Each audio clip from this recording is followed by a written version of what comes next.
अमरेश कुमार सिंह।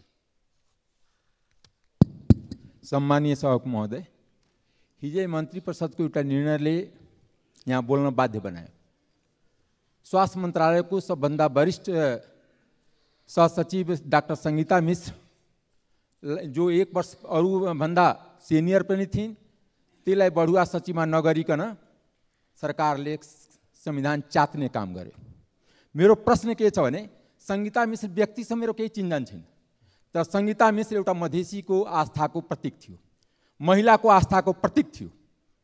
जसरी कुलमानजीले बार बार एउटा जनजाति भनेर हुच्याउने काम यस सरकारबाट भइरहेछ, त्यो पनि एउटा नागरिक समाजको आस्थाको प्रतीक हो, विश्वासको प्रतीक हो। सरकारप्रति विश्वास कसैको छैन, सरकार जनतामा गएर बुझे हुन्छ। म एउटा प्रश्न गर्न चाहन्छु, संगीता मिश्रको गल्ती के थियो? मधेसी समुदायमा जन्मनु गल्ती थियो कि महिला भएर जन्मनु गल्ती थियो कि? किनकि यो प्रकरणमा म स्वास्थ्य मन्त्रीको राजीनामाको माग गर्छु। प्रधानमन्त्रीसँग आह्वान गर्न चाहन्छु, स्वास्थ्य मन्त्रीलाई इमिडिएट बर्खास्त गरोस्।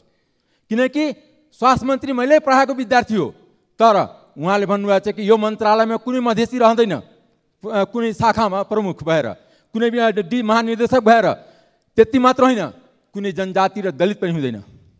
जब सरकार मलाई कहाँ न कहाँ शङ्का छ, यही काङ्ग्रेस एमालेको सरकारले राजा माघ 19 को घटना गरेकै थियो।